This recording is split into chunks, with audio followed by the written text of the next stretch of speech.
Warning: some contents may be disturbing. Viewer discretion is advised.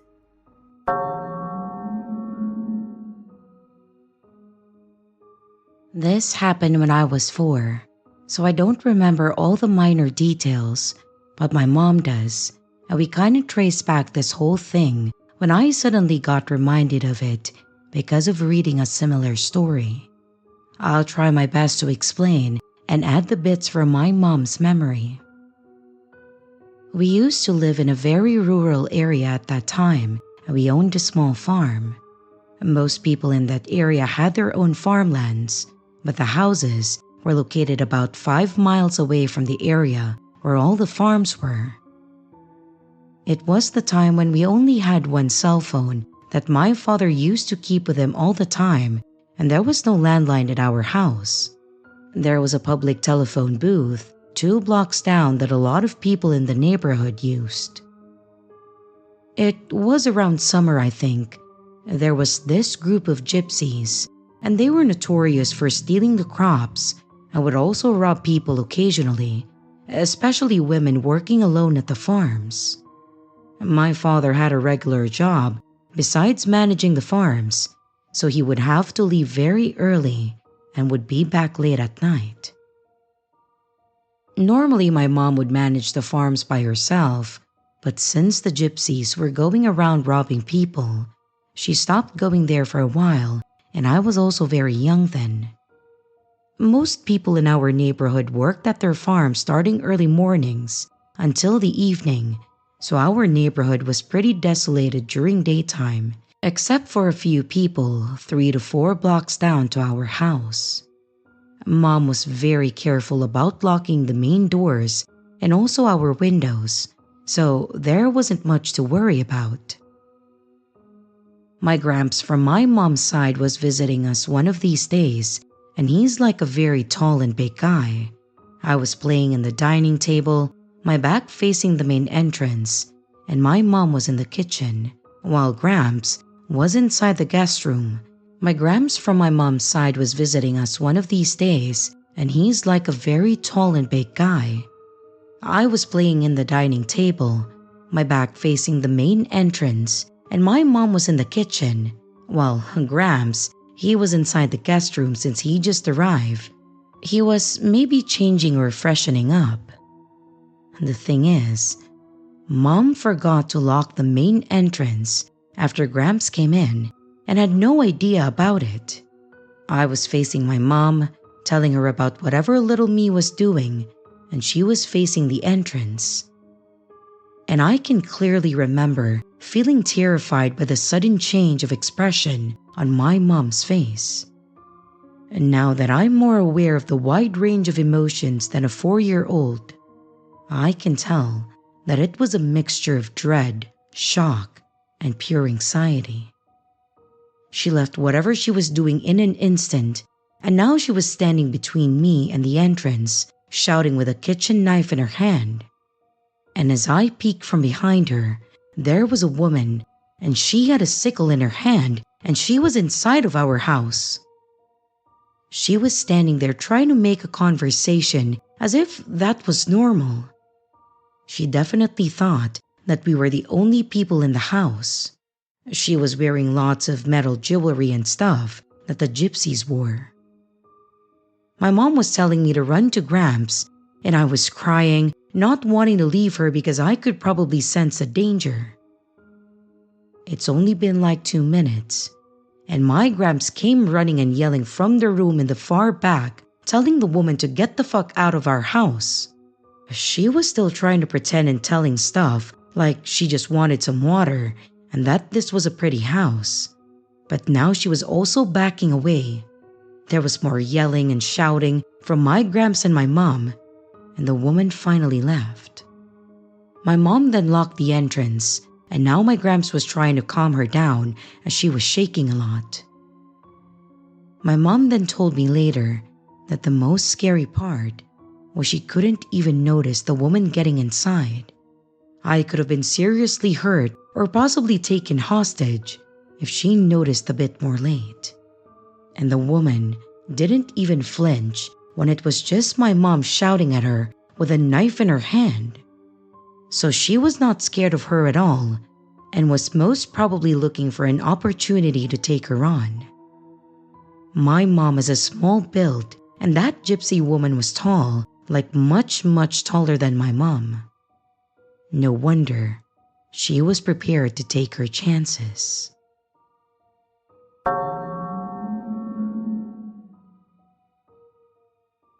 I started this back in September last year, but I never got around to sharing it.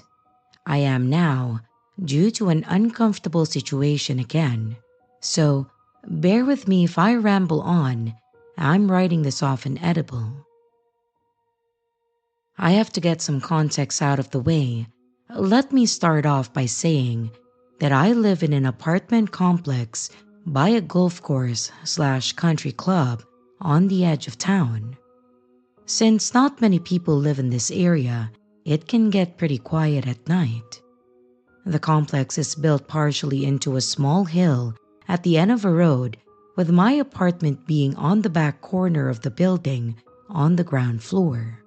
So, the bottom of the windows in the living room and both bedrooms start literally a few inches above the ground outside. There is also a trail behind my apartment building that goes through a small wooded patch. I don't have much of a view since my living room windows face a good 15/20-foot patch of grass before a tree line separating it from a few houses on the next street over. This story has been ongoing for the last couple of months, and I'm not entirely sure if this is just paranoia or coincidental. Last summer, a family moved into a house on the next street, over a couple houses down from my apartment. I've only seen one middle-aged man and a dog so far. I was taking my Shih Tzu Harley outside one day while he was out in the backyard and just standing with his arms crossed swaying side to side. He was like an NPC character in 2000s video games waiting to be interacted with. The dumpster shed area is in view of his backyard.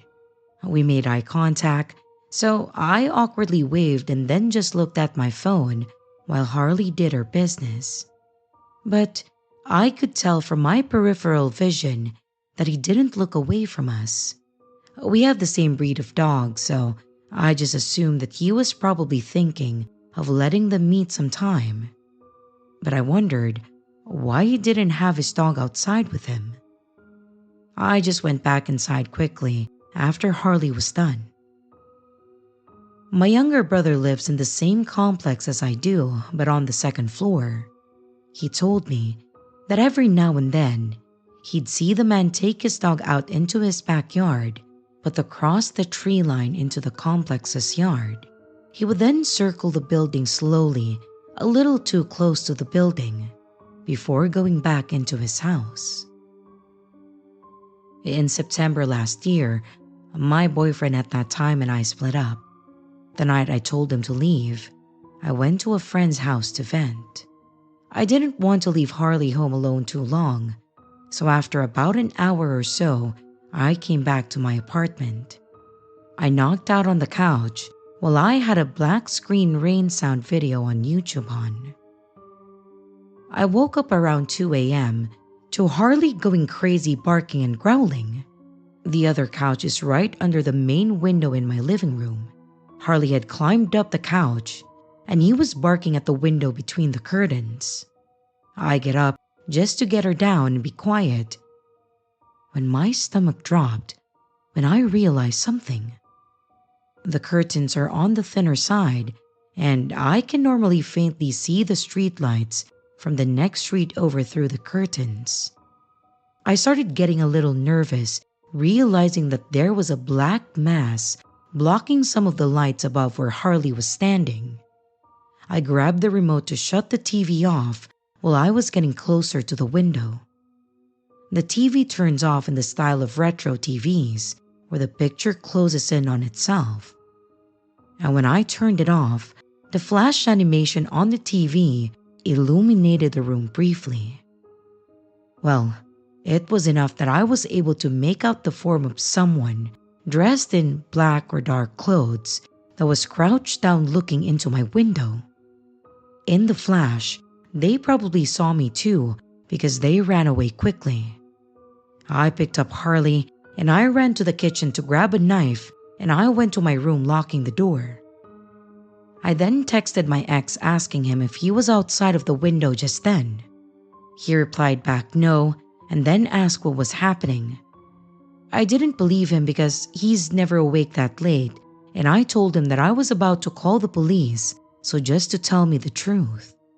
He told me that I should call them either way, and then sent me his live location showing that he was at his friend's house over an hour away. I called the police, and I let them know that I had seen someone outside my window. They came and looked around, finding nothing, obviously. An officer told me that they would keep someone in the area, so to just call back if anything else happened. Over the next couple of weeks, around the same time, around 2 to 3 a.m. each night, Harley would freak out at the window, and by the time that I'd get to her, I couldn't see anyone outside. Fast forward to now May 2024. This last week, I went through my storage closet and I found some of my ex's things. I was out with some friends tonight when he came to pick them up. He ended up texting me to come home so we could talk about something important. I then get home and I notice that he has a puzzled look on his face. I ask, what couldn't have just been a text? And he told me that while he was loading his stuff in his truck, he took Harley out quick. He was approached by an older lady that lives on the second floor. The dumpsters is at the end of the parking lot, and if you turn right, you'll face the side of the building and the general area outside my living room window.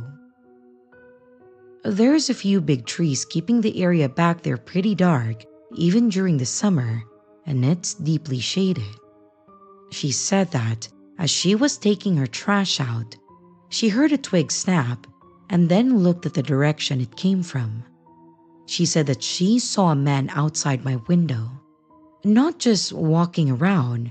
He was up close peering into my living room, one hand up on the window trying to block the light so that he could see, and his phone in the other hand pointing inside my apartment. She yelled out asking him what the fuck he was doing, but he just acted like he didn't hear her and walked away slowly in the opposite direction. She said that it would be one thing if he was just walking through the yard and glanced over at my window, but he was full on pressing his face against the glass and looking in. My blood ran cold and I got goosebumps. I have since bought a Ring camera, which is something that I should have done a long time ago, and I will update if anything else happens.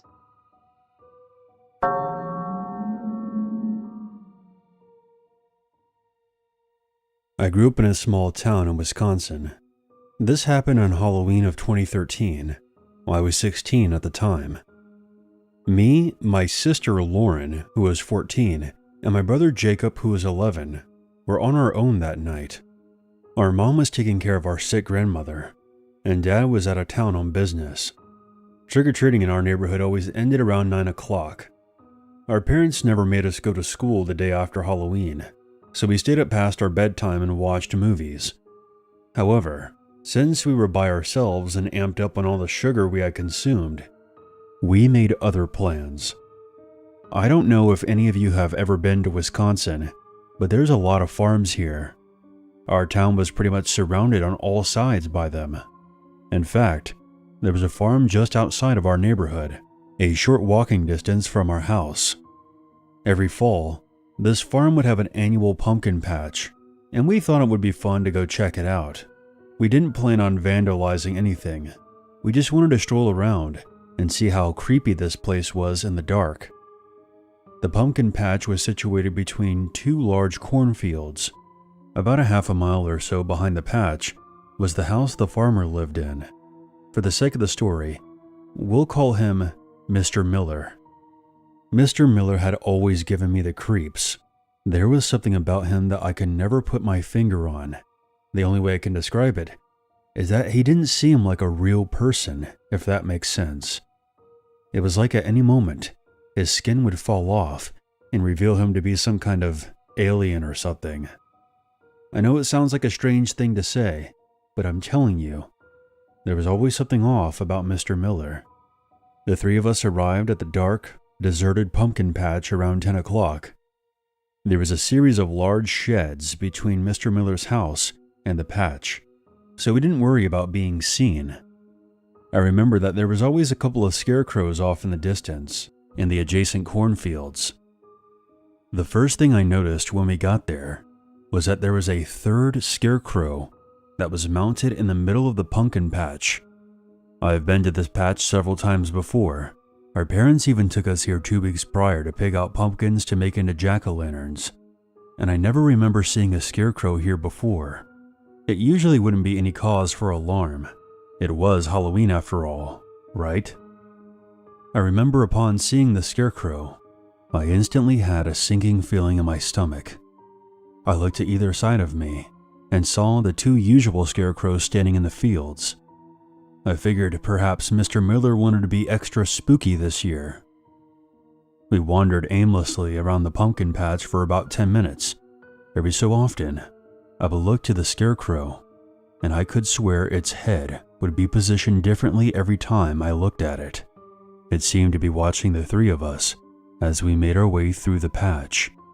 I brushed it off as some kind of optical illusion, coupled with the fact that I was in some weirdo's creepy pumpkin patch in the dead of Halloween night. When we approached the scarecrow, Lauren instantly became uneasy. She was seriously creeped out by the figure. I pulled out my phone and turned on the flashlight to get a better look at it. Even from a distance, you could tell that the other scarecrows that were out in the fields were nothing but straw stuffed into some old clothes. But this one was different. A lot of effort was put into its design. It was mounted to a pole, in a typical scarecrow stance. It was wearing a pair of dirty overalls, with a red patterned flannel shirt underneath. Its head was a burlap sack with a jack-o'-lantern face stitched onto it. It was wearing a black conical hat, with a pair of matching black boots. As my phone's dim light passed over its surface, I noticed these dark red stains on its overalls. As I was examining the straw man, Jacob, being the little shit he is, came between me and Lauren. "I bet you're too chicken to take off its mask." Me, never passing up a chance to show up my little brother, accepted the dare, on the condition that he would have to forfeit all his Reese's cups he had gathered that night. After Jacob agreed to those terms, I had Lauren hold my phone's light on the scarecrow, while I made my way towards it. As I got closer, the sinking feeling I mentioned earlier became stronger. However, my desire for those delicious peanut butter cups and the satisfaction I would get eating them in front of Jacob overpowered my fear. Now only inches away from it, I slowly reached for the burlap sack. That's when the unthinkable happened. One of the scarecrow's arms shot forth, and a gloved hand grabbed my wrist. The first thing I heard was Lauren screaming as the flashlight vanished. The next thing I heard was my 2 siblings taking off on foot, leaving me for dead. I tried pulling away, but the scarecrow's grip was too tight. I yanked and yanked, but it was no use. I then looked up in absolute horror to see the scarecrow was now leaning forward on its pole, looking me dead in the eye. I was like a deer in the headlights. I stopped struggling and just stared back at the stitched-on grinning face. A muffled voice then came from beneath the burlap sack, and what was said really caught me off guard. "Happy Halloween." And with that, the scarecrow let go. I never ran so fast before in my life. I hauled ass out of there and back toward my neighborhood. I met Lauren and Jacob outside the entrance to our neighborhood, and they were relieved to see that I was still alive. I'm so glad I got to them before they called our mother, because we all would have been in some deep shit if she found out that we were out in the pumpkin patch after dark. After giving them both a harsh scolding for ditching me, we walked home. Even now, it still baffles me to no end that someone would be out there in a dark, deserted pumpkin patch long after it closed, dressed up as a scarecrow, just waiting for someone to come along. I don't know if it was Mr. Miller or one of his farmhands, but when my parents offered to take us there the following year, all three of us promptly turned them down. I may have gotten the daylight scared out of me that night. However, I did enjoy eating all of Jacob's Reese's cups the following day.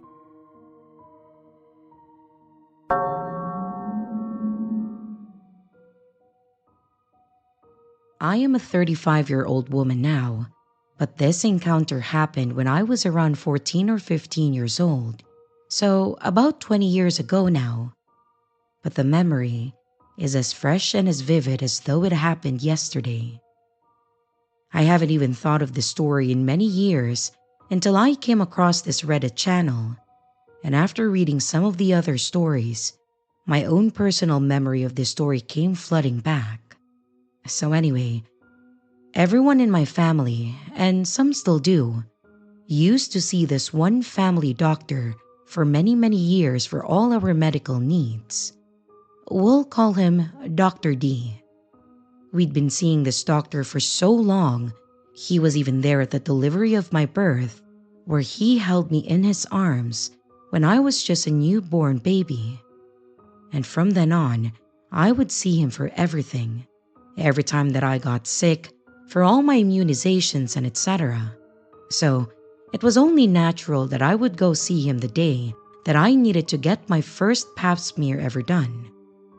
I had just started becoming sexually active for the first time with my very first boyfriend at this stage, and I had learned in school sex ed, as well as from other various sources, that once a female starts becoming sexually active, they need to also start getting pap smear tests done. For those who may not know, a pap smear or a pap test is a test or procedure done by your doctor to check for cervical cancer in women. The test is not painful in any way, but it can feel a little bit strange, uncomfortable, and invasive as it requires a swab being inserted inside to collect the sample. But other than that, it is a very quick procedure that altogether takes no longer than a minute or two from start to finish. And this last point is important to take note of for later in the story.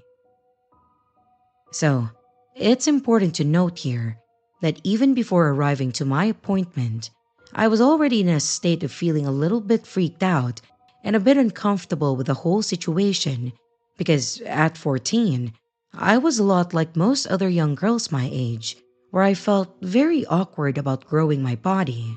I had poor self-image, and I would often wear baggy clothes to hide any signs of womanhood from the outside world, like my breasts that were forming.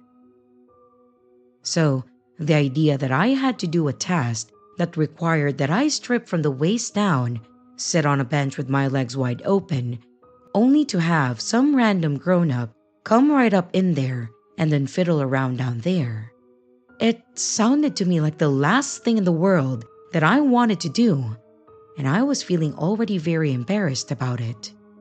And even though I was told by many different people that if I wanted, I could request for a female doctor to do the test, but for some reason, I had turned that option down, which is something that I would regret later.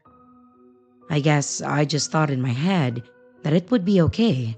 I'll just see Dr. D like I always do. I mean, he's my doctor, right? I have known him for so many years, so it's only natural that I continue to see him and treat his appointment like any other appointment. And I guess I just managed to convince myself to stop being so silly, that everything was fine. And besides, he is a professional doctor who will approach the situation with professionalism and will conduct himself in a way that will not make me feel any more awkward than I already do. Well, how wrong I was. So, Dr. D tells me to take off everything from the waist down, to lie on the bed, put the white sheet over my lap, and wait for him while he gets everything together. I do this, feeling a bit red in this face, but I just do what he asks, hurriedly, as I am impatient to get this over and done with quickly. And when he does come around the curtain, he sits down on a low stool right between my legs, whips off the sheet, and looks up at me with a big smile on his face. He then proceeds to have a conversation with me about, well, I don't remember what about. However, what I do remember was that it wasn't at all relevant to the situation at hand or anything to do with a test or any medical information in relation to me or whatsoever. I just remember that he had chosen that moment to talk about other trivial things, like, "So, how's the family going?" Or, "What year level are you doing at school right now?" And things of that nature. Honestly, I wouldn't have been listening to anything he was saying at that time, as all I would have been thinking about is me screaming at him to hurry up and get it on with, and that I do not feel like having a chit-chat with him while my private bits are in his face. But if I have thought for a second that this ill-timed catch-up session would be the most uncomfortable thing to happen that moment, I would be wrong. As he is chit-chatting away to me, as well as going back and forth between making eye contact with me and then flashing me a wide smile to looking down at my private areas with a deep penetrating gaze, he all of a sudden wraps his hand right around my inner thigh, closest to where my knee is. He does so just gently, almost like he is just resting his hand there for a second, but it makes me do a little jump. He doesn't seem to notice though, and then he just continues talking. And as he's talking, I realize that he is slowly starting to circle his thumb on my inner thigh in a slow, gentle caress. Immediately, alarm bells start ringing in my head, and I'm thinking to myself, what is he doing? The action was almost like he was trying to soothe or relax me in some way, sort of like how a mother might use her hand to do small circular motions on her crying child's back in an attempt to soothe. But why? Was I maybe being outwardly obvious about how uncomfortable I was with the situation, despite my best efforts to not let it show? And even if it was obvious to Dr. D, is it normal for a doctor to do this soothing action on a patient? And on top of this, how much longer is this whole damn thing going to take anyway? I thought that this was meant to be a real quick procedure. And that's when deep down I started to realize that something was very wrong with the situation, or that I started to sense his intentions weren't good or appropriate at all, because he started to move his hand slowly up my inner thigh towards my private area, just still caressing me with his thumb and still gazing directly at me as he went. It's when his hand reached his destination that my legs started to shake uncontrollably, and not because he was about to do the swab at that stage, but to continue just to caress me. Not for any other reason than the fact that I was scared. I just couldn't stop myself from shaking in fear. Then 2 seconds later, the tears started to slowly form and roll down my face as I let out a little whimpering sound. Of course, Dr. D immediately noticed this, but doesn't at all stop or spring back like you would hope that he would do in this situation, as though he might be realizing that what he's doing is wrong and decides to stop what he's doing. No, he just continues to do it more intensely, and then he says to me, "Oh, honey, you're shaking. What's wrong? Why are you feeling so nervous? And don't be nervous, honey. Just try and relax. Everything's fine." And he just continues to caress me. It's almost like he believes his words and actions are actually helping me to relax, when quite clearly, it's doing the complete opposite to me. But for some reason, I don't say a word, and I don't tell him to stop or back off, and I don't move a muscle. What's even more baffling about my behavior and my reaction at this point is, I even quickly try to wipe away and hide my tears from him so that he doesn't see it. Because for some reason in that moment, I feel bad for him. Because I'm worried that my tears and distress might be making his job harder in some way by me being a challenging or an uncooperative patient. I really can't explain why I thought or reacted this way, other than the fact that I was just a young 14-year-old girl who was freaking out and just didn't know what to do in an unsettling situation, and especially because it was happening with someone that I knew my entire life and had looked up to and trusted for a very long time. Anyway, it relieves me to say that he eventually did perform the task, and that this story doesn't end with any further graphic details of some sort of sexual assault or anything of that nature. He did, however, act completely oblivious to my distress throughout the whole thing and acted the whole way through like he wasn't doing anything wrong and that everything was normal. Oh, and remember how earlier I mentioned that this test should only take usually 1 to 2 minutes at most? Well, I was on the table for 15 minutes with him, which might not be a long amount of time, but to me, it felt like years in that moment. Do you know what the worst part is? The moment that I got home to my parents, I burst into tears and I flung myself into their arms and I proceeded to tell them the entire story. As freaked out as I was, within seconds I started to feel better, just knowing that I was back within the safety net of their presence, but also knowing that once I finished telling them what happened, that my parents would know what to do to fix the situation, as well as offer me much needed comfort. But you know what? That's not what I got. What I got was being immediately thrusted out of their embrace, and then straight away got the biggest telling off session of my life. They didn't believe a word I said. In fact, they got so angry at me for being a troublemaker and making up stories about their trusted family doctor who they have known for years and knew for a fact that wouldn't ever do anything of what I was accusing him of. Then, they told me to stop crying and immediately grounded me. I was in complete and utter shock, and to this day, I'm still not sure which one is worse. My doctor doing what he did, or my own family's reaction to the situation. Both experiences ended up hurting me deeply. So, nothing ever came of the situation. I had to bottle it up inside and bury it all away, and he got away with it. The only thing I had in my power to do was make the decision to never see him again, which I haven't to this day.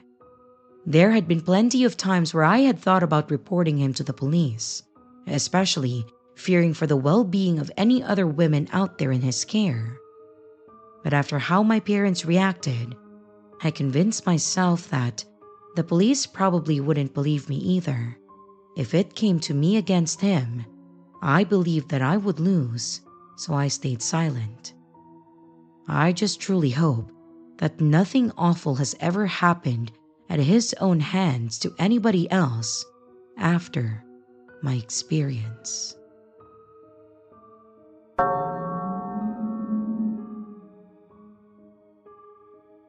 Hi, I'll get right into it.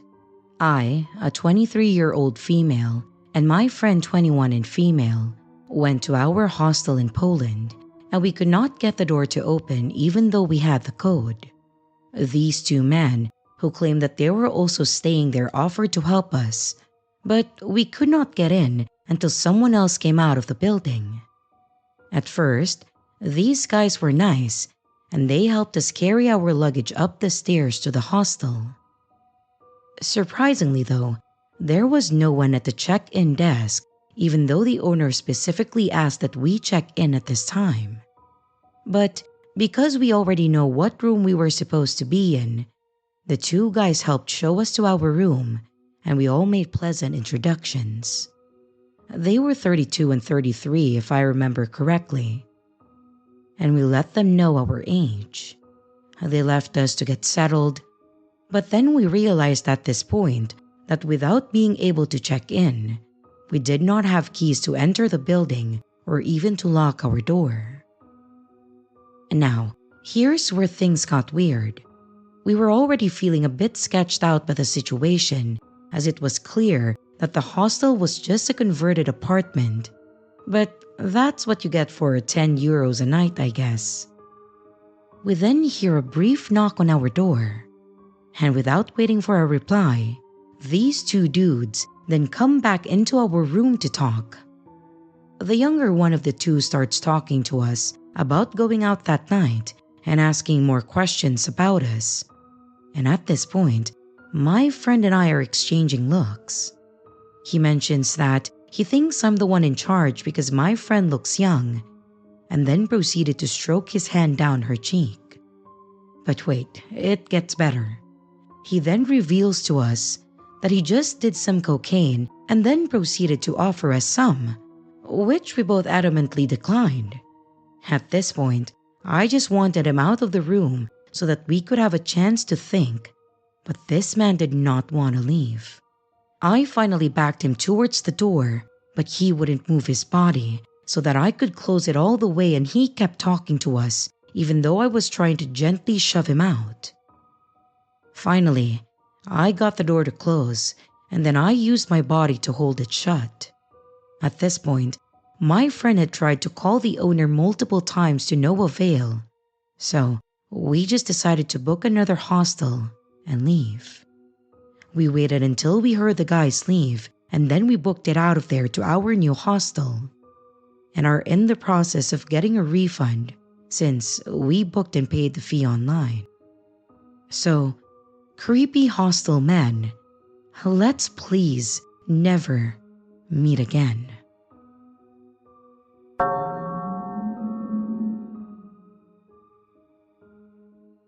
This happened around 10 years ago, give or take about a year. I just found out about this subreddit, and I thought that it was worth posting. My friend Craig and I made plans to go hang out with our friend Jeremy and his new girlfriend. Neither of us had work the next day, so we grabbed some beers and made our way to Jeremy's mom's apartment complex, where Jeremy was temporarily staying. When we got there, we went out into the woods behind the apartment complex to drink. This wasn't just a little patch of trees, but a good-sized patch of forest. For context, this was in New York State. It was a nice fall day, late afternoon, and the sun was still out. We finished the beers and we decided to go get more. So, we got to the store and get some more beer, and then we head back to the apartments and then enter the woods. This was autumn, and the light outside was right at the stage where it starts to very quickly fade. We underestimated how dark it would be once we were in the woods, and how fast the light was fading away. We planned on making a fire, but didn't really count on it being so dark when we got back. So, we're walking into this sort of clearing area from where we can choose to head off in a few different directions. We're having a good time, laughing, talking, but something not too far in the distance catches my eye. It's too dark to tell, but I swear that I can see a very large figure. No, that's too big. It's probably a tree or just your eyes fucking with you. So as Jeremy is gabbing in the background, I ask Craig if he can see something standing up ahead, and he's like, "Nah, where?" "Oh wait, there. Oh shit." We were still walking, and it was becoming clear that I wasn't seeing things. There was a very large person standing in the forest up ahead, apparently facing us. So, I try to get Jeremy's attention without cluing the big guy in that we have noticed him. Just in case, something sketchy is going on, which I get the serious feeling there is. We tell Jeremy that there is a person up ahead, but Jeremy is in a jovial, no-chill state, and he exclaims, "Oh, holy shit, is that Bigfoot?" We humor him and we laugh, but it's clear to Craig and I that this is actually creepy and probably not a safe situation, and it's clear that Jeremy is not understanding that. It's hard to communicate the pacing of our approach onto the guy, but essentially, we had gotten too close not to acknowledge him, partially because it took us a moment to get Jeremy's attention, and partially because we weren't trying to just turn around and run like we were scared. There were 4 of us and 1 of him after all. But this was a big guy, not supernaturally big or anything, and not like he was jacked or anything like that. He was just a naturally gigantic dude, very tall and heavy without being particularly fat. And he was just standing there, in the middle of the forest, in the dark, alone. So as we approach this guy and just sort of say hello, Jeremy, the absolute fool that he was, gets way too close into this guy's personal space as he enthusiastically tells him about how scary he looks standing in the woods alone. "We thought you were an alien or something, bro. I thought you were gonna jump and blah." Jeremy minds an extra set of teeth coming out of his mouth like a xenomorph from the Alien vs. Predator movies. He was all up in this guy's face. To be clear, Jeremy is not trying to be intimidating or a jerk in any way. He is trying to be friendly and joking around with this guy. But he is literally leaning into this dude and practically sticking his hands in his face with his impression of an alien. Did I mention Jeremy was kind of a moron? Jeremy was kind of a moron. I love you, Jeremy, but you're kind of a moron. And Jeremy's poor girlfriend, who was a few years younger than us and very shy, was clearly terrified, to which Jeremy was also oblivious. So Craig and I are both standing here, kind of trying to brainstorm a way out of the situation. Jeremy is clearly too dense to get it if we say that we have to go. He'd be like, "What? We just got here. Aren't we having a fire?" And we were trying to seem confident and in control of the situation. The big guy says, "Oh, you guys are drinking? I got some drinks too." And he walks over to the tree line where he has a bag laying beside a tree. He reaches in the bag, and while he grabs a beer with one hand, he sort of sneakily pulls something else out with his other hand and then places it into his hoodie pocket. I'm convinced that it was a knife or a gun, probably a knife in all honesty.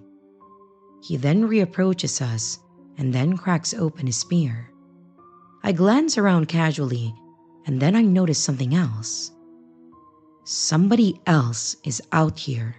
There's someone moving along the tree line to our left, a relatively good distance away, but somebody else is here and they are circling around as if to come up behind us. Fuck this.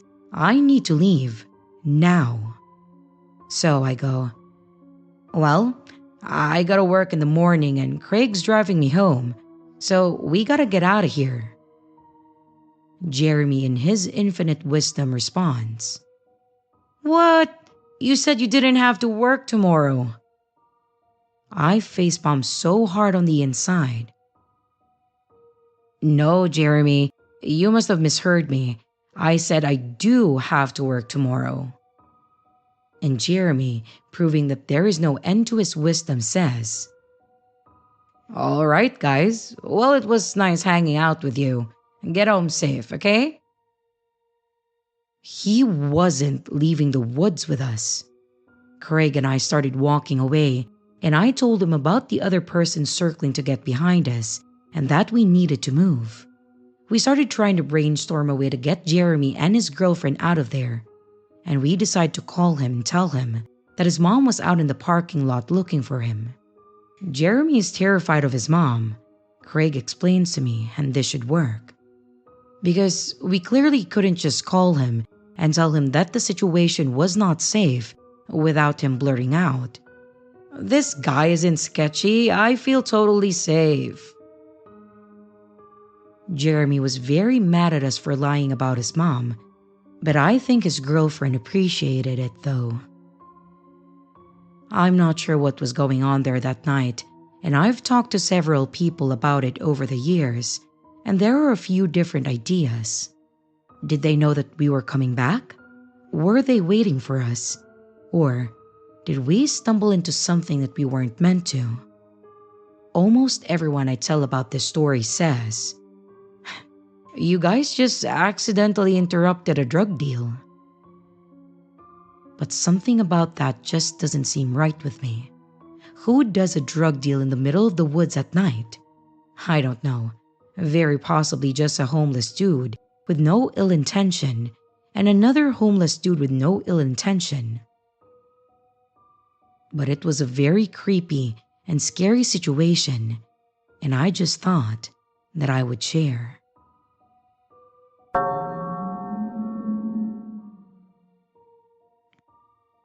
I've got a plethora of high school memories, some great, some pretty terrible, but there was one memory that has always stuck with me because of how different it could have gone. In one of my classes, I was paired with someone during an assignment that I normally didn't associate with. I gave a quick grimace to my friend in the class, wanting to be able to choose who I was paired with, of course. But then I moved over to sit next to my new partner. I will call her Kayla. I'm gonna try to make this short, but I just wanted to give a little backstory on Kayla and I that led up to the incident this story is about. I didn't have any problems with Kayla, as I really didn't even know her. I also can't really recall hanging out or talking with anyone else. She usually just kept to herself. She went to classes on time, packed up right before the bell rang, but never earlier, not even in the last period. She rode her bike to and from school, and during lunch, she usually sat on the window ledge closest to the entrance. Sometimes, I saw a girl sitting with her at lunch or talking with her in the halls, but that was it for most of the interactions she had. She didn't really do anything odd in class either. So as harsh as this is going to sound, she kind of just blended in with everyone else that I didn't associate with. So when I moved over to her, she didn't say much. We started discussing different topics to cover, and she typically just agreed with anything I chose or said things like, "Yeah, whatever works for you, whatever you want to do, that's fine." I couldn't really decide if she was easy to work with at that time or more difficult because I had to make a lot of the decisions. But when it came to the actual work, she was on top of it. We had a week to gather our materials for the first part, but she came in the next day with her information completely put together. It was impressive. I made a comment about it to her, and she seemed upset or maybe embarrassed, and I asked her what was wrong, and she mentioned something about me being sarcastic. I wasn't though. I was being genuine with her. Over the course of the assignment, we worked better and more thoroughly together, but she still didn't really talk much. I was used to at least some small talk or goofing around, but every time that I tried, she would shut me down. I won't get into it, but I will say that there was an incident at school involving Kayla where she tripped coming into school, and I went over to help her and ask if she was okay, and it seemed to surprise her that I did this. I don't know what shifted, but from then on, she began talking and opening up more about herself. I even invited her to my place to finish up our assignment and then to hang out, wanting to get to know her more. Not only was she highly intelligent, but she was also very kind and funny. So as we grew closer, so did prom. I mentioned going to it, and she always shied away from the topic. She said that she wasn't planning on going, but I wasn't going to take no for an answer.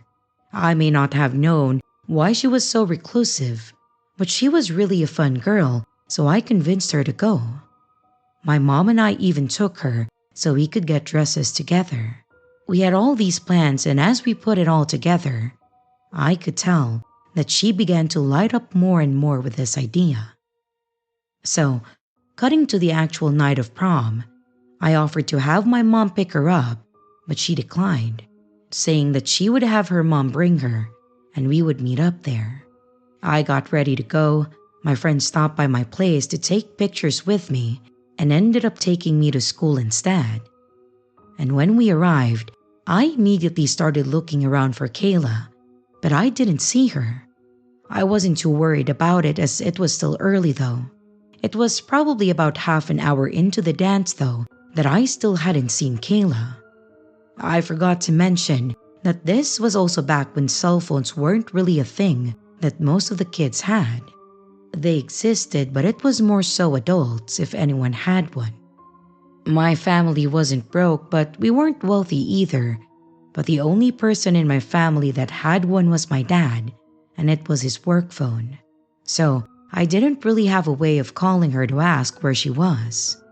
All I could do was just wait for her to show up. I had been talking with my other friends. I was dancing, enjoying the festivities, but kept in mind that I hadn't seen Kayla now several hours into the dance.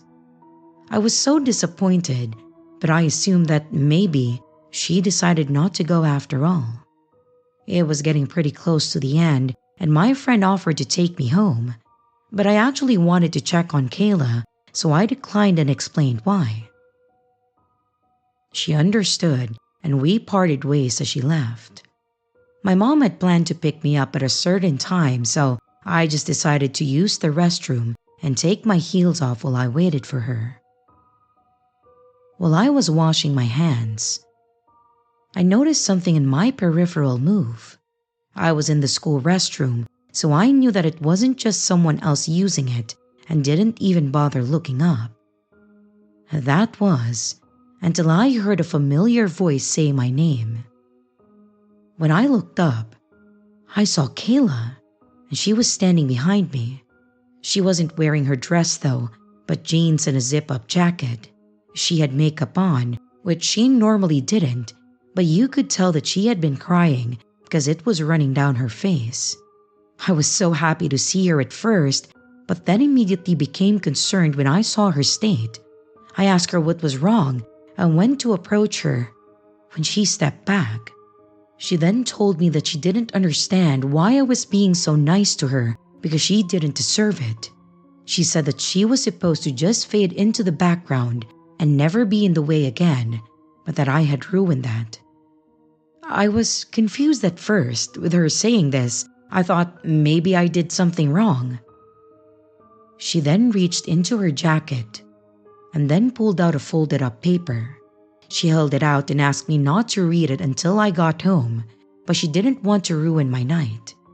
She thanked me for showing her kindness, then walked out of the restroom, and I just stood there confused for a while and then walked out as well.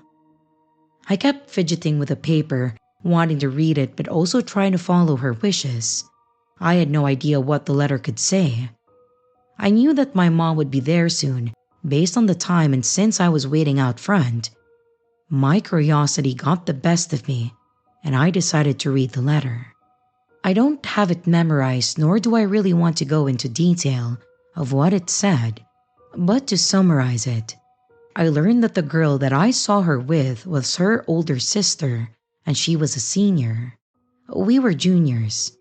She did not get along with her sister due to how different they were treated by her parents. In the letter, she confessed to some pretty dark things that she wanted to do to herself and her sister. But then, when I started talking to her, she was conflicted. She was convinced that I was just doing this to embarrass her out of guilt or something, to get her to go to prom. So, she was going to include me in those plans. But then she decided that I was a lot more genuine than that, so she fell back into feeling like she was the person in the wrong and she didn't deserve to be alive, making hints on what she was going to do instead. My heart dropped to read all of this, and I knew that I needed to find her. I didn't want her to be alone in such a dark mindset, so I went back into the school to see if I could find her or if anyone else had seen her. I had no luck there. Then I saw my mom walking to the front doors. I was really close to my mom and I told her just about everything, so I told her my concerns and I showed her the letter. She was thinking a lot clearer than I was and then took me back inside to tell some of the faculty that was there. We then drove to her home. My mom talked to her mom and asked if she had seen her, explaining the situation. It really hurt my heart to see how little care her mom had for the situation. We just told her that her daughter, who was currently missing, had confessed to wanting to end her life, and possibly her sister's, and she seemed more annoyed and treated it like she was just being dramatic. My mom had more concern than she did, so we just left to continue searching. We did call the cops and reported it to them as well, and they also agreed to look around, but couldn't do much since her own parents didn't report it. We went home, completely distraught, thinking that that may have been the last time that I'd ever seen this new friend that I had made. That night was pretty restless for me. My mom came into my room that morning and told me that we had a message on our machine from Kayla's mom. She said that Kayla was at the hospital and gave us the room number, and that was about it. My mom, of course, offered to take me up there, and I didn't hesitate. I didn't know what I would see, but I did not expect seeing her sitting in a room, drawing in a book with music playing. This wasn't a normal hospital you would go to when you were ill, or at least not physically. However, she looked happy, and we got to talk while my mom waited outside. She explained her thought process more, and I learned a lot more about her and how her brain worked. I had no idea about her home life and how deep her thoughts went. Overall, her parents doubted how perfect of a child her older sister was and neglected Kayla a lot. She always got grades, but it was never good enough, so she tried acting out instead. But because I saw her for Kayla and not her academics or her sister, she thought that once again, she was the problem. I can't help but think what could have happened if I didn't keep interjecting into her life. This was many years ago, and Kayla and I have become really close. She actually moved in with us after she left the hospital and finished her last year of high school from home. Her parents seemed to truly not care, which was heartbreaking. I know there wasn't much that may have happened in the story, but the possibility of what could have happened was pretty terrifying, especially in the moment. That prom could have ended with multiple people dead or seriously injured. So, overall, people, just be kind to one another. We really don't know what someone is going through.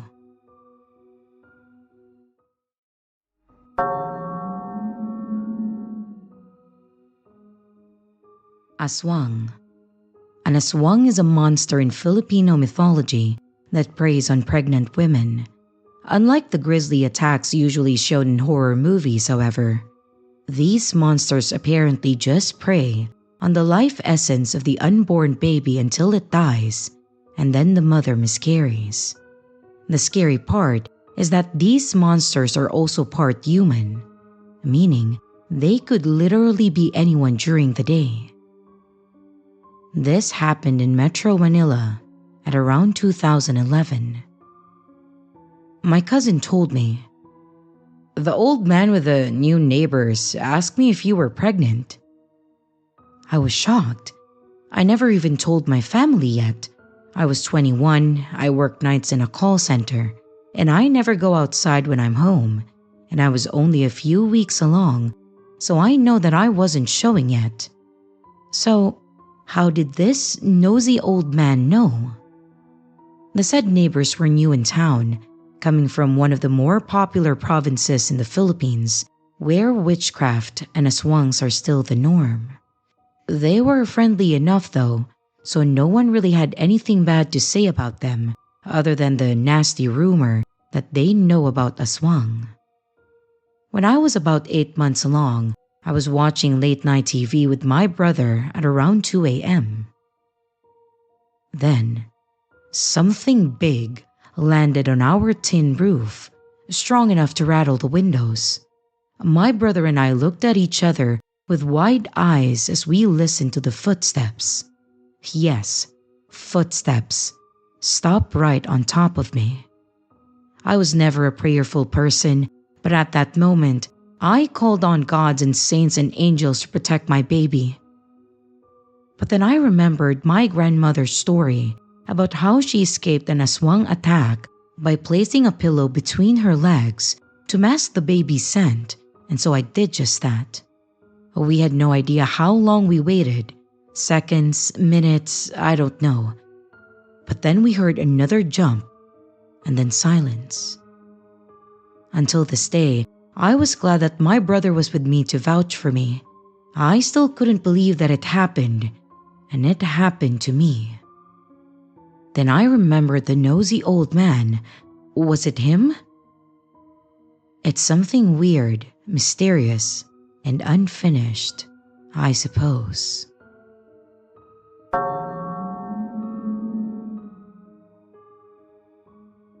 Hi, my name is JM, and I'm a 24-year-old Filipino. I've always loved the call of the wild, the crisp air of the woods, and the feeling of escape from the everyday grind of being a call center agent. So naturally, when a group of my friends suggested a weekend camping trip in the countryside, I was all in. There would be no phones, no noise of the city. It would be just us in a tent, and nature in all its raw beauty. We packed up early Friday morning, cramming our gear into 2 cars before setting off for the mountains. The drive was long, but it was pleasant, full of laughter and the kind of anticipation that only the promise of adventure can bring. This was my first ever camping trip, and I was immensely excited. By late afternoon, we reached our destination. We parked our cars and then started to walk to a secluded spot that one of my friends, Oliver, had visited a few years back. He said that it was perfect, that it was nestled between towering trees with a clear view of the sky, which was very ideal for stargazing. On our way there, we saw an old man carrying some sticks, and he stared at us as we passed by. But when he saw that we were walking into the woods, he called out and asked us where we were going. We explained that we were just going camping. Thinking that he was worried that we would loiter around, we added that we would be on our best behavior. He then said, "Nah, bantay-bantay jud mo diha, naarabay tik-tik diha." Which means that we should be careful since there was a tik-tik or an aswang in those woods. We just nodded and then continued on our walk. We have heard so many stories before of those monsters plaguing our area. We're actually known in the Philippines for it. But those are just stories, and of course, it was 2021. Why on earth would we still believe about these things? We got to the location, and then we set up camp quickly, eager to explore before dark. The area was serene, untouched by the chaos of the modern life. And as the sun dipped behind the trees, casting long shadows across the ground, we gathered around a makeshift fire pit, ready to relax. As the night fell, the fire blazed to life, its warmth warding off the chill that crept in the darkness. We all shared stories, mostly recounting old adventures and mishaps that we've done. Someone inevitably brought up ghost stories, and while I usually found them amusing, there was something about the solitude of the forest that gave the tales an edge. We remembered what the old man told us earlier. But Oliver said that again, he's been here, and when he was here, he didn't experience anything scary or weird. We just laughed it off and then continued on. Laughter echoed as we teased each other about who would be too scared to sleep. But for all the bravado, there was an unspoken tension in the air, a subtle reminder of our isolation and the reminder of that old man earlier. The woods were vast and mysterious, and even the crackle of the fire couldn't entirely banish the shadows that seemed to stretch forever. As the night wore on, a hush settled over the group. The sky was a canvas of stars, brighter than anything that we could see back home. The fire had burned low, little more than glowing embers now, and fatigue began to creep into our limbs, so we decided that maybe it was time to turn in for the night. But it was then that I heard it, a rustling in the bushes, faint but unmistakable. My ears perked and I glanced around, but none of the others seemed to have noticed. I brushed it off as a small animal, a common occurrence in the wild. The sound came again, closer this time, almost deliberate. My heart began to race, an instinctive response that was hard to ignore. I scanned the darkness, seeing only the vague shapes of trees against the night. I told myself that it was just the woods playing tricks on me, but I was starting to get nervous. The rustling grew louder, the movements more calculated, not the random scurry of a forest creature. I felt a chill that had nothing to do with the cold. Something was out there, just beyond the reach of the firelight. One of my friends, Alan, must have caught my anxious glances because he nudged me with a questioning look in his eyes. I gestured towards the trees, my own expression likely mirroring the growing fear that I felt. He listened intently, and I saw the change in his face as he picked up on the sound. We exchanged a brief but silent understanding before alerting the others. A few of them laughed it off, of course. They attributed it to the stories that we had spun earlier. But the seriousness in my voice must have convinced them. We stood, each of us peering into the night, trying to pinpoint the source of the disturbance. I felt exposed, the dim light of the dying fire suddenly inadequate against the vast darkness around us. And then the rustling stopped. It was as if whatever had been moving was now watching, waiting. My mind raced with possibilities. A wild dog? A wild boar? Or maybe other campers? Though we had seen no signs of human presence since arriving. The possibilities were endless and none too comforting. We debated our options, weighing the risk of staying put against the folly of stumbling through the woods at night. The fire seemed our only defense, so we stoked it back to life, tendrils of flame reaching upward, casting flickering shadows that danced and played tricks on our eyes.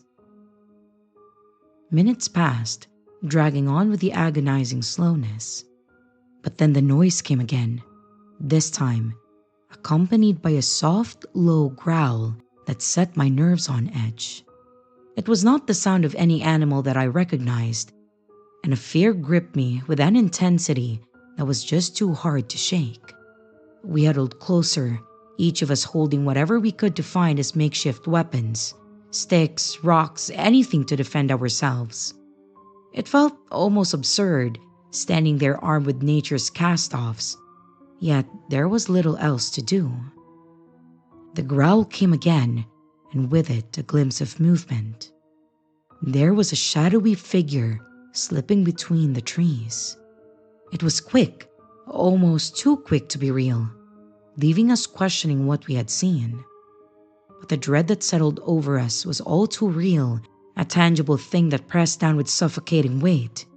We decided then as a group that waiting for daylight was preferable to wandering blindly into danger.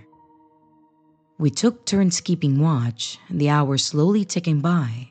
Every rustle, every snap of a twig kept us on edge, and our hearts pounding with anticipation of what might come next.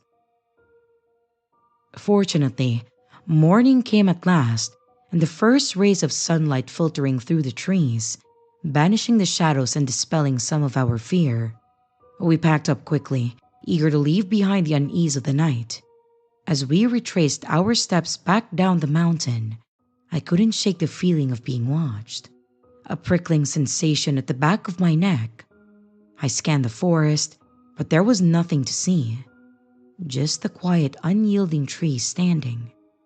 And once we reached the bottom, I took one more look into the trees, and there I saw it, a woman with long disheveled hair. She was standing behind a tree peeking at us. I stared at her for a bit, and I'm sure that I saw a smile draw on her face. My friend called for me, and I turned my head away for a bit, and when I looked back, she was gone.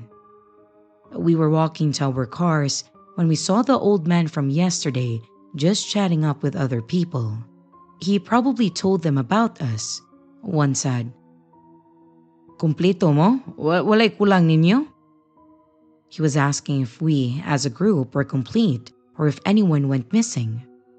We told him that we were, and then they chuckled and one of them said, "Ha, swerte kay mo, walay gikuha sa inyo ha para kaunon. Ayaw na magbalik diri ha?" He was basically telling us that we were very lucky that none of us were taken and eaten, and also told us to never come back. The ride home was subdued, each one of us lost in our thoughts. The safety of the city was a welcoming relief, yet I couldn't forget the fear that had clutched at me under the stars.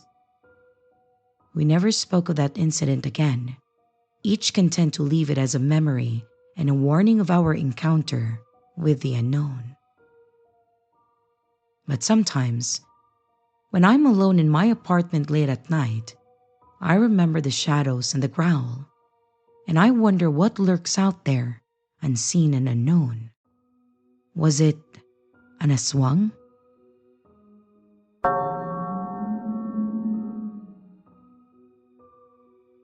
I'm not one who believes in the paranormal, and I still don't. But this is one experience I had that to this day, I cannot explain. This happened about a decade ago, and my family and I were visiting Iloilo from abroad and staying at my in-laws' house. They own a large 2,500 square meters lot in Molo. It's a long, deep lot with a massive acacia tree on one end of the property. It's the largest acacia tree that I have ever seen in a residential area, and the canopy of this tree spans the majority of the property.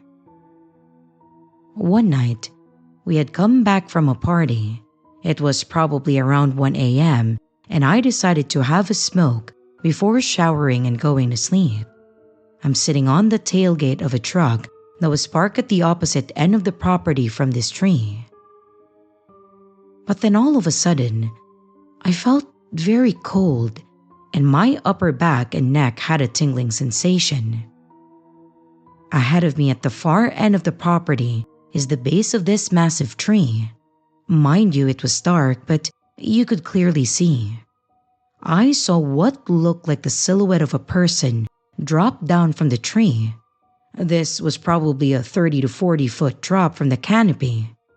And the thing is, it didn't just drop, but slowly floated down. And as soon as this happened, my entire body now had this tingling sensation, and I felt like I was frozen. I could not move at all. The guard dogs started going crazy barking. They were facing the tree, but refused to run over to the base of the tree. Once the dogs started barking, I was able to move and I walked into the house. And as I got close to the door, I could see the 2 German shepherds run past me and then headed towards the side of the house. It was as if they were running from something. The next day over breakfast, I told everyone at the table what happened to me. My father-in-law, an old-timer who also does not believe in the paranormal, laughed and said that many years ago, there was a helper who quit after a similar experience after only working for the family less than a month. He said that it was evening time and she was found screaming in the front porch area of the house. She said that she saw a creature drop down from the tree and it ran towards her. And she felt what felt like a hand with very long fingers grab her leg. Another helper heard the screams, turned on all the porch lights and then came outside. She said that she saw what looked like a black shadow just run away and disappear. Like I said, I still don't believe in this type of stuff, but what happened to me that evening, I just can't explain. And just typing this makes the hair on my neck stand.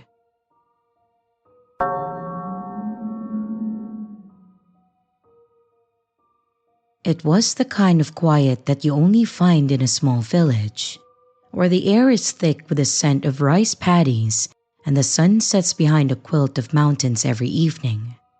Life was simple here, with routines as predictable as the crow of roosters at dawn. And that's how it had always been. Until the day a new family moved into the old overgrown house at the edge of the village. I first noticed them early one Sunday morning. My father had sent me to fetch some eggs from our hens, and as I walked down the narrow path, I saw the family unloading their belongings. A middle-aged woman, a man with a tired face, and a girl around my age, maybe 16. Their car was dusty from the long journey, and I remember thinking that they looked different, like they carried a weight that didn't belong here. In small villages like ours, newcomers weren't just noticed, they were scrutinized. People whispered about them more than they'd talk to them. I was curious, of course, but as a teenager with chores and school to worry about, I didn't think much beyond that initial encounter. At least, not until the animals started disappearing. It began with small things. First, one of our chickens vanished. My father cursed, blaming stray dogs or perhaps another hungry predator. But then, over the next week, more chickens were taken, and not just from us, but from several other neighbors as well. People began locking up their coops tightly at night, but even then, the disappearances continued. My father, always the skeptic, insisted that it was nothing more than a clever thief. But I just couldn't shake the feeling that something else was at play. One evening after dinner, the talk of the table turned, as it had every night for the past week, to the missing animals. My younger brother, always eager to share the latest rumors from school, whispered about the aswang. For those who don't know, aswang is a creature of local folklore known to transform into animals and then steal away with unsuspecting prey. My mother hushed him quickly, waving away his stories with a nervous laugh. But my grandmother, sitting quietly in the corner, offered no such dismissal. Her silence was telling, and it planted a seed of dread in my heart. That night, sleep didn't come easily. I lay in bed listening to the symphony of night creatures outside my window, the familiar chorus suddenly unsettling. I thought about the new family, their quiet demeanor, and how they had appeared here just as the troubles began. It was foolish, I told myself, to think that they would be connected to it. And yet, my mind wouldn't let the thought go. Over the next few days, the village was abuzz with speculation. Some claimed to have seen strange lights flickering in the fields at night.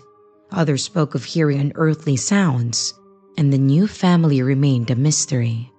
They didn't venture out much, and when they did, their interactions were brief and polite, but offered a little insight into their lives.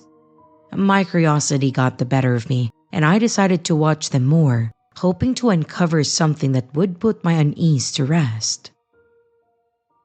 One afternoon, hidden among the tall grasses bordering their property, I observed them. The girl, whose name I learned was Lena, moved with a grace that seemed at odds with her surroundings. She would often stand still, listening intently as if the wind was whispering secrets meant only for her ears. Her parents were more reserved, keeping to themselves as they worked to change the neglected house into a home. Days slipped into weeks and still the disappearances continued. I couldn't shake the feeling that the solution to our troubles lay with the new family. My instincts told me that they held the key, but of course without proof, I was just a boy with a wild imagination. But then one night, everything changed. I was awakened by a frantic barking of our dog and a sound so fierce that it cut through the night like a blade. I rushed outside, my heart pounding, to find him straining against his chain and his eyes fixed on the darkness beyond our yard. I followed his gaze, and there, in the faint glow of the moon, I saw a shadow moving stealthily toward the fields. Compelled by a mix of fear and curiosity, I grabbed a flashlight and I slipped on my shoes, careful to avoid waking my family. With the dog's barking fading behind me, I crept into the night, each step crunching softly on the gravel path. The figure moved with a fluidity that was almost unnatural, slipping between the rows of crops as if it were a part of the landscape itself. My heart thudded in my chest, each beat with a drum urging me forward. I did keep a safe distance. I didn't want to alert whoever or whatever it was to my presence. And as I neared the edge of the field, I realized that the figure was heading toward the house at the edge of the village, the home of the new family. A mix of relief and apprehension washed over me.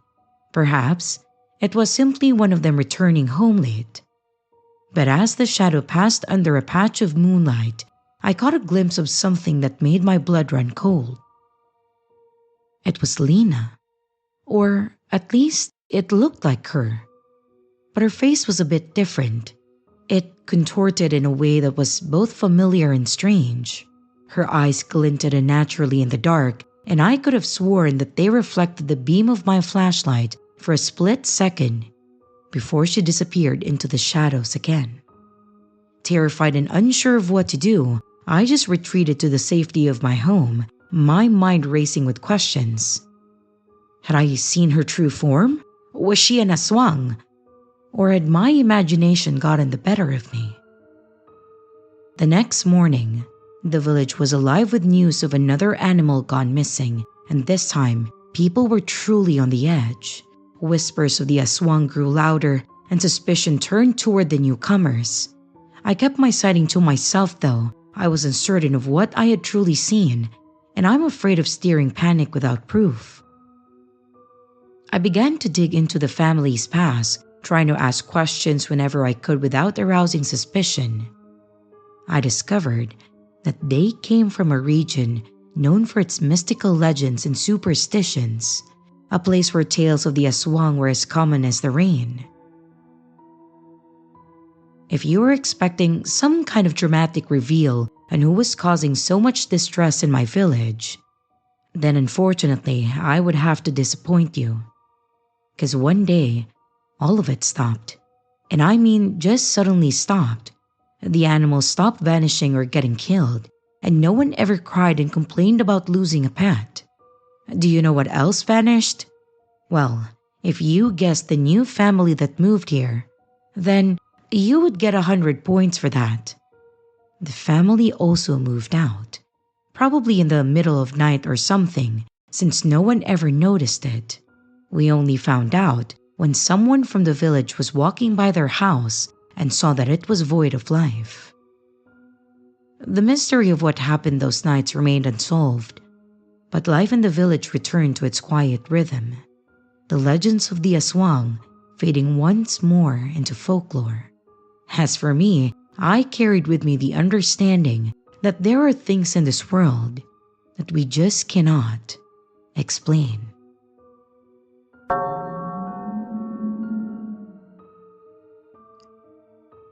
This happened in the city. Most aswang tales come from the province, but I wanted to share that this happens in the city too. When I was about 7 or 8, my sister was just newly born. As I'm the eldest, I was tasked with doing little menial things to help take care of her. One of these things being making her milk. It was during me making her milk at around 10 p.m. that I felt my skin crawl a bit. I looked over to the living room, and then I see it. There, in our dining room, a silhouette darker than the night, lighting a cigarette or something similar, sat on our windowsill. The window is at least 12 feet-ish above the ground, and it scared me so badly that I hurriedly made her milk and I went back inside. There used to be a lot of children in my house and not a lot of men. My cousins and their mothers used to stay with us during summer to help around the house, and my dad worked overseas. So, it was only my grandfather who was around. I vividly remember being ushered into a room once, and all of my cousins and aunts there too, along with my mother and my infant sister. My aunt then started placing palm leaf crosses and ginger and also garlic on the window sills of the room. I know, that whole room smelled. They tied ginger and garlic to the clothes of the children, and they made us all sleep together in that room. The next day, I asked, and this is what happened. Apparently, my aunt heard a faint sound of a tick-tick and flapping wings in the distance, which meant that the aswang was near us. You see, it's the opposite for this monster. If you hear it near you, it's basically far. But if you hear it and it sounds like it's far from you, it is near you. Do I believe in the paranormal? I don't see the harm in it, so I do have a healthy amount of superstition.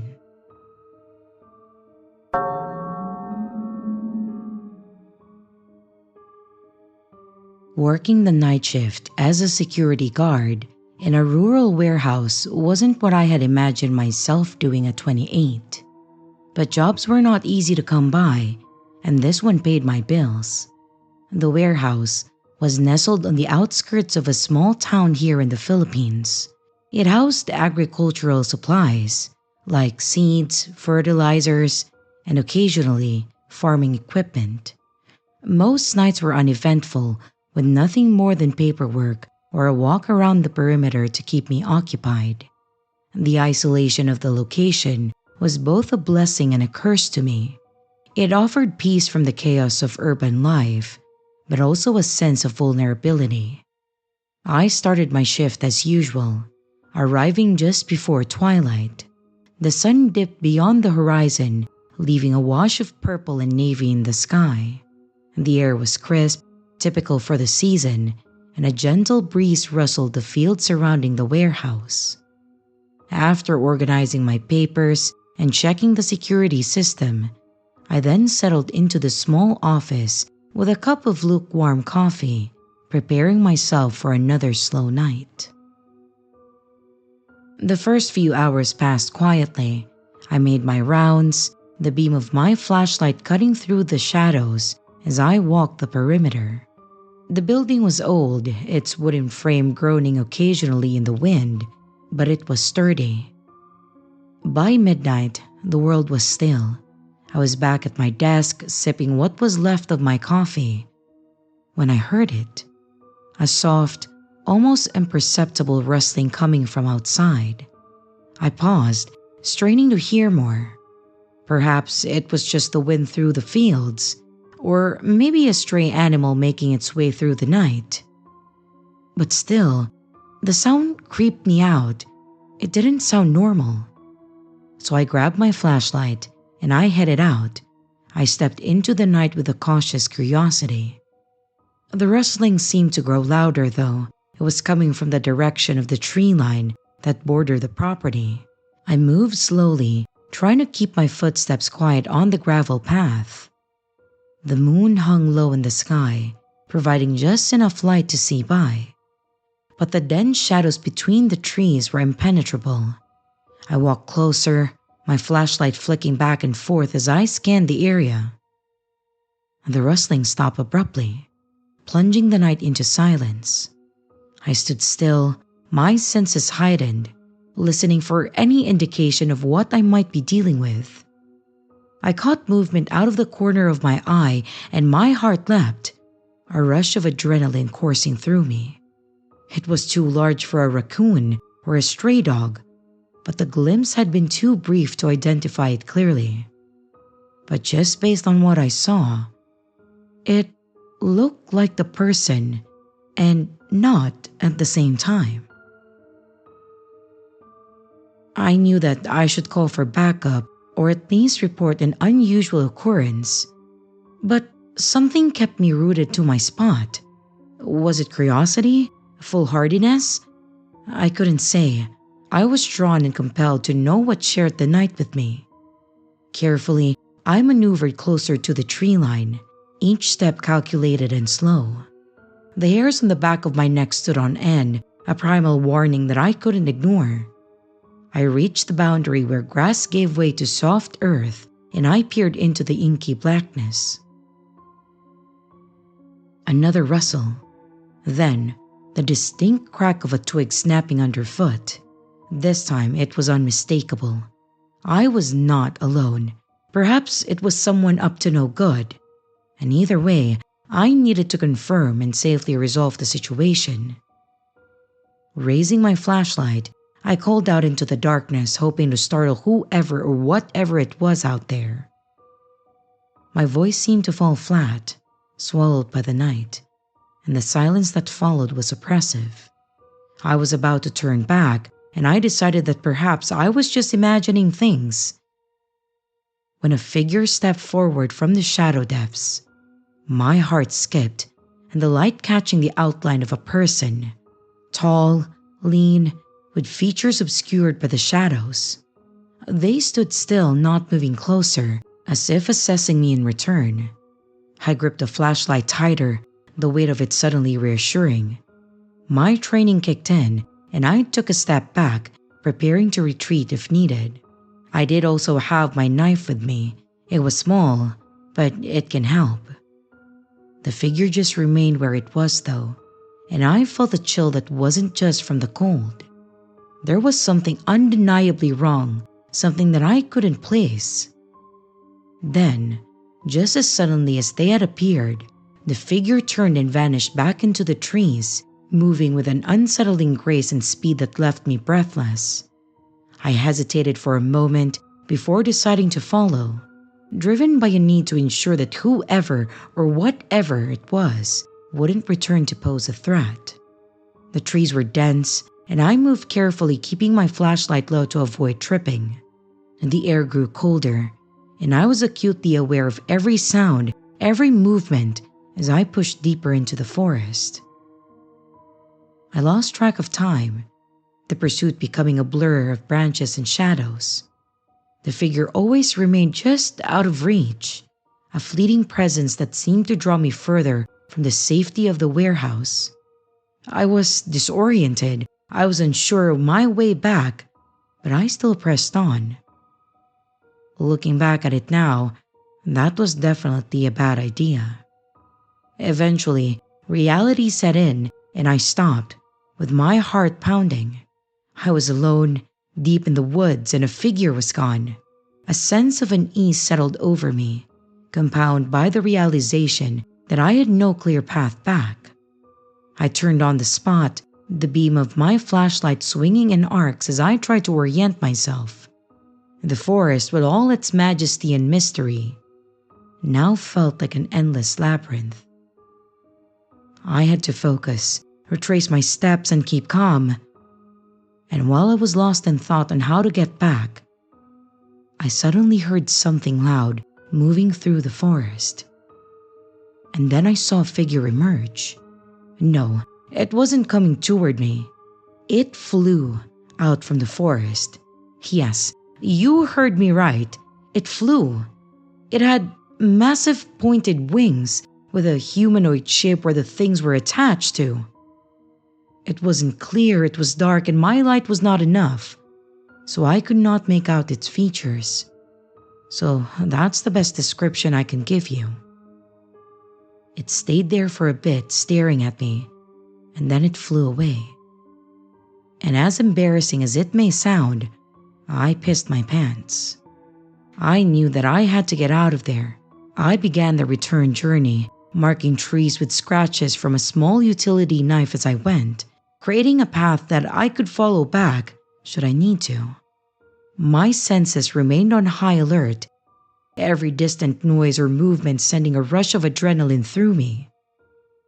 It took longer than I'd thought, but eventually I found the edge of the woods and the lights of the warehouse a welcome beacon guiding me home. I stumbled out onto the open ground, relief washing over me as my feet hit the familiar gravel. Back inside, I locked the doors and I called in my report. My boss was understanding, though you could hear that he was skeptical. He was chalking up the night's events to wildlife or just my imagination from being tired. I just nodded along, knowing that I had seen something, though what it was exactly, I couldn't say. For the rest of my shift, I couldn't shake the feeling of being watched, of eyes lurking beyond the range of the floodlights. And when the morning came, I left the warehouse behind, the events of the night replaying my mind. As I drove home, the sun climbing into the sky, I realized that I had no explanation to offer, no clear story to tell. But deep down I knew the truth. Something was out there, something that defied explanation. And while I hoped that it wouldn't return, a part of me remained wary, ever watchful, ready to confront it whenever it might come next.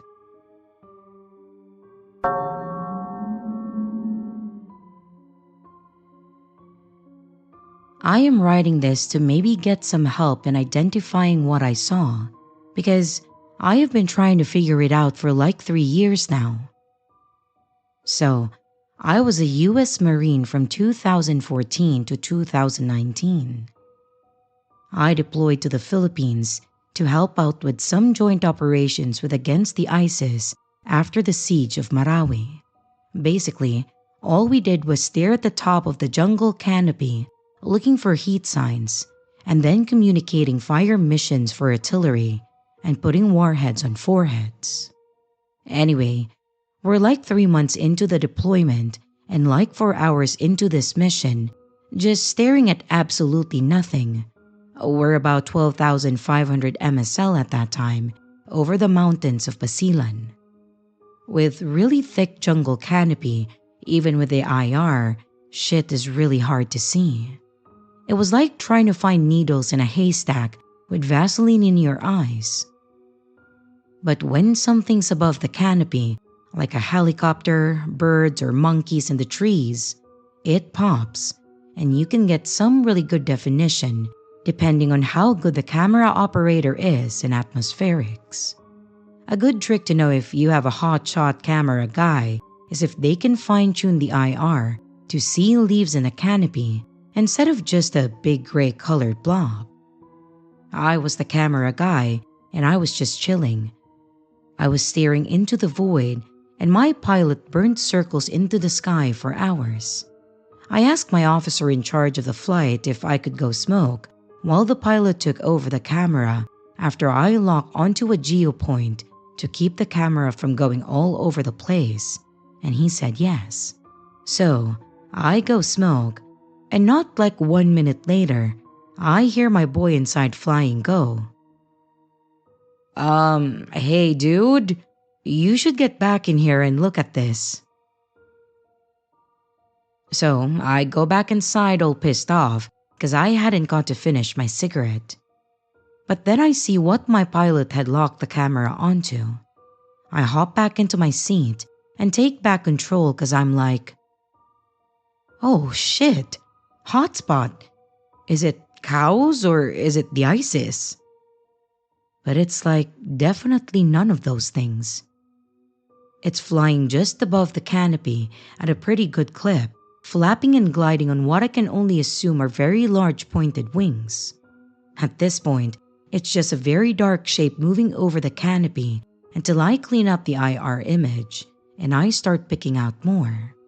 At first I'm like, Dude, it's just a big ass bird. But then I see like a rounded head at the front and a small space in between what I assume was the tail, making me think that it's legs. We're at like 12,500 MSL, so detail wasn't amazing, but you can make out general shapes. Like if I have a good day for atmospherics, light, and altitude, I can tell an RPG from an AK-47 if I'm lucky. But then my smart, college-educated officer is like, check the measuring tool, looks kinda big. We have a tool that uses geodata, altitude, and the aircraft's position, allowing you to use the laser in the program to let you know how long a distance is between 2 points. We mostly use it to measure buildings and artillery shot distances, but given that we had the height of the canopy, I didn't see why it wouldn't work. So, I take a screen cap of my camera, send it to my pilot to work on, and I'm still on lock. He does the math, and then he comes up with a roughly 6 foot in length. This is from head to toe, and like a 17 in wingspan. As I watched it fly, I kept thinking like, that looks like a bat. Just the way it flapped and moved, and the general shape.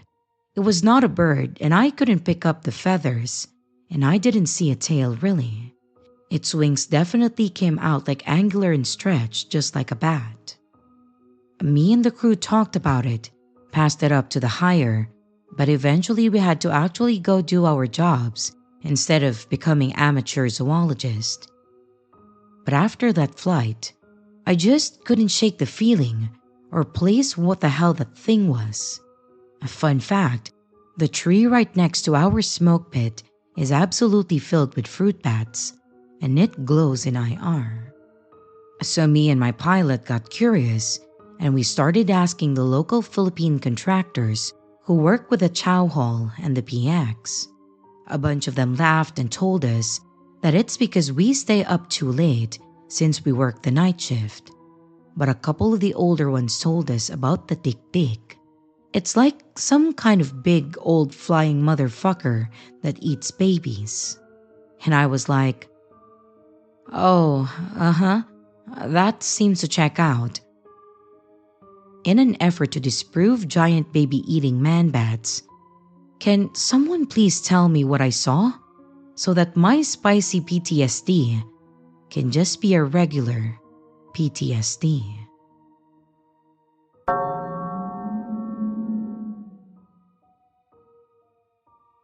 I'm a skeptic, and I never believed in the supernatural. Tales of ghosts and monsters were just stories told to keep kids in line. But one experience changed that for me. Since I was young, I enjoyed hiking with my family. And when I got older, I still did it, but it was just me most of the time. As usual, I decided to take a solo hiking trip in the mountains. It's a place that I have never been to before. I planned everything meticulously, my route, my gear, my schedule. It was the perfect getaway to clear my mind. The first few hours went smoothly, and the air was crisp, the scenery breathtaking, and the solitude refreshing. I followed the trails during earlier in the day, and I enjoyed the stillness in the forest, the gentle rustle of leaves, and the distant calls of unseen creatures. But a couple of hours in, things took a turn. I decided to take a less traveled path. It was not very well marked, but this was something that I did often, and I wasn't scared at all, and I went through it. Unfortunately, the trail was rougher than I expected, and soon I realized that I had wandered off of it. The sun was setting, painting the skies in hues of orange and pink, and I felt a pang of unease. I was lost. In the years that I have gone hiking, I had never been lost, and I felt a wave of regret wash over me. I kept thinking, no, I should not have done this. I should have just followed the trail. I tried to backtrack, but the forest seemed to close in on me. As darkness descended, I knew that I needed to find shelter. Panic simmered beneath the surface, but I forced myself to stay calm. Wandering aimlessly in the dark was not an option, and I needed to think clearly. I continued walking when I stumbled through the trees and I saw a small hut in the clearing. Relief flooded over me. It seemed to be abandoned though, but it was a place to spend the night safely, away from the elements and the wild animals. I approached cautiously, knocking on the door to ensure that it was indeed uninhabited. Silence greeted me and I just decided to enter. The interior was sparse, a simple wooden bed, a small table, and a rickety chair. A fireplace stood at one end, cold ashes hinting that it had been used not too long ago. I shrugged off my pack and I sat down, grateful for the shelter. As I settled in, I couldn't shake this odd feeling that I had. The forest outside seemed too quiet, as if it was holding its breath. I tried to rationalize it as simply being alone in an unfamiliar place. So I just went to the bed and lay down, hoping to rest despite my creeping anxiety. I didn't realize how tired I was until I was on the bed, and I fell asleep. Sometime in the night, I awoke to a sound, soft, almost like something moving outside the hut. My heart pounded in my chest. It could be a wild animal, I told myself, perhaps just curious, or maybe it was the owner of the hut. But deep down, something felt off about it. I lay still, listening intently. The noises continued, soft, shuffling footsteps around the perimeter of the hut. I strained to hear more, trying to convince myself that it was my imagination. But then, a shadow flickered across the window and I knew that I was not alone. But the shadow was weird. It wasn't of an animal. It was human-shaped, but it didn't quite seem like a human. It was massive, it was tall, and it looked like there were bulges over its shoulder. I'm not sure what it was, but if you've ever watched movies that had angels in it, you know that shape that the wings make when they are kept and not spread out?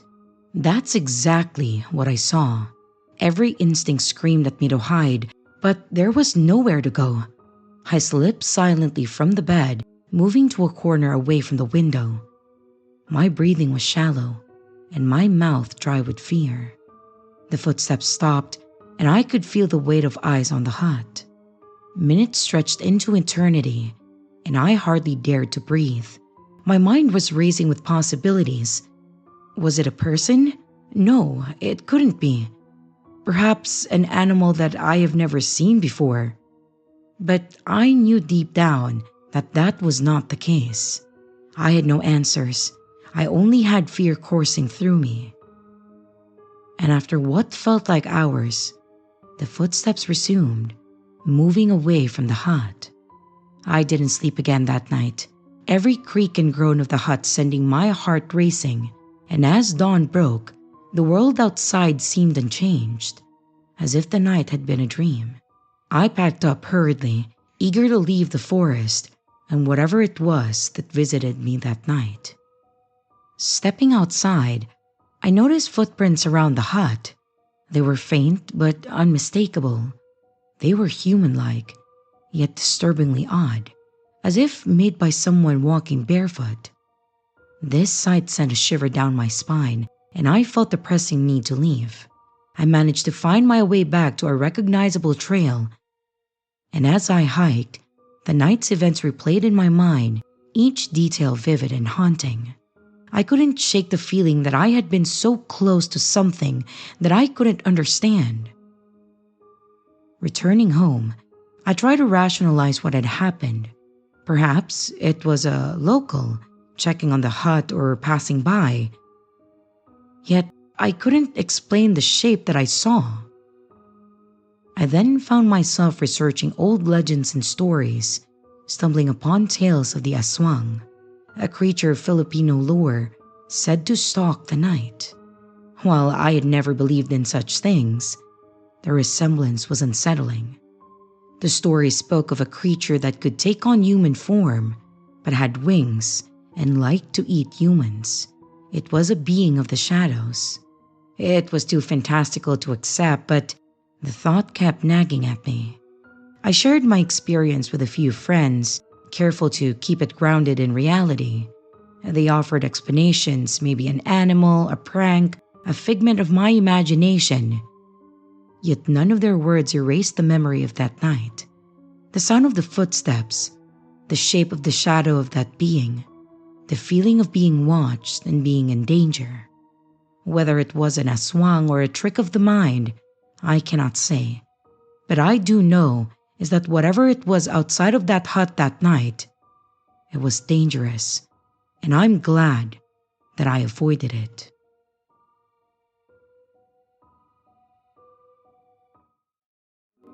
Hello everyone, it's your creepy sister here. Thank you so much for watching the video. I really appreciate it. I would also like to give some extra love to my Patreon members, my channel members, and also my tippers. Thank you so much. If you would like to extend a little bit more support for the channel, don't forget to leave a like and a comment down below. If you would like to become a Patreon member, a channel member, a tipper, or even to buy merch, check out the links in the description below. Again, thank you. And I hope you stay scared, because your fear feeds me.